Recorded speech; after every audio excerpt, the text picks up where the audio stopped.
ოდეს მე გქონიათ სურვილი თავად გადაგეჭათ თქვენს თემში არსებული პრობლემა, თუმცა შესაბამისი გზა ვერ იპოვეთ? იმისთვის, რომ მოქალაქეებმა მათი პრობლემები მუნიციპალიტეტამდე მიიტანონ, არსებობს კანონით განსაზღვრული სხვადასხვა მექანიზმი. დასახლების საერთო კრება, სამოქალაქო მრჩეველთა საბჭო, მერიის ანგარიშის მოსმენა, საკრებულოს სხდომაზე დასწრება და პეტიცია.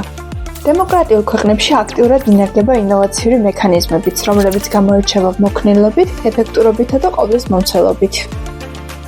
ერთ-ერთი ასეთი მექანიზმია მოქალაქეთა ასამბლეა, რომლის შემადგენლობა კომპლექტდება შემთხვევითი შერჩევის პრინციპით და ისეთი დემოგრაფიული კრიტერიუმების გათვალისწინებით, როგორებიცაა სქესი, ასაკი და სხვა.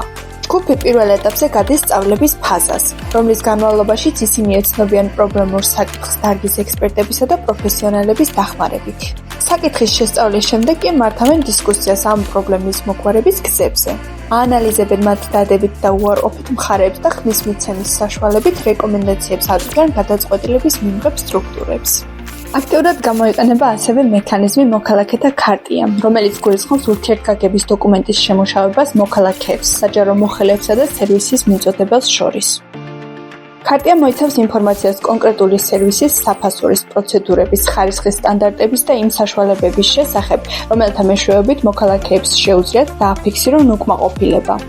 ამ მექანიზმის ამოცანაა ხელი შეუწყოს ისეთი მუნიციპალური სერვისების შექმნას, რომელიც ზუსტად პასუხობს მოქალაქეთა ინტერესებს, საჭიროებებსა და მოთხოვნებს. მონაწილეობითი ბიუჯეტირება ერთ-ერთი ინოვაციური მექანიზმია, რომლის მაგალითებიც საქართველოშიც გვაქვს. მისი მეშვეობით მუნიციპალიტეტი მოქალაქეებს უშუალოდ რთავს ადგილობრივი ბიუჯეტის განაწილებისა და პრიორიტეტების განსაზღვრის პროცესში.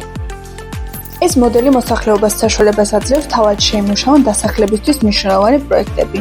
ტექნიკური კრიტერიუმების დაკმაყოფილების შემდეგ საუკეთესო ინიციატივის გამოსავლენად ონლაინ ხმისმიცემა იმართება. ადგილობრივი თვითმმართველობა კი ვალდებულია ხმათა უმრავლესობით გამარჯვებული პროექტი მომდევნო წლის ბიუჯეტში შეიტანოს და განახორციელოს.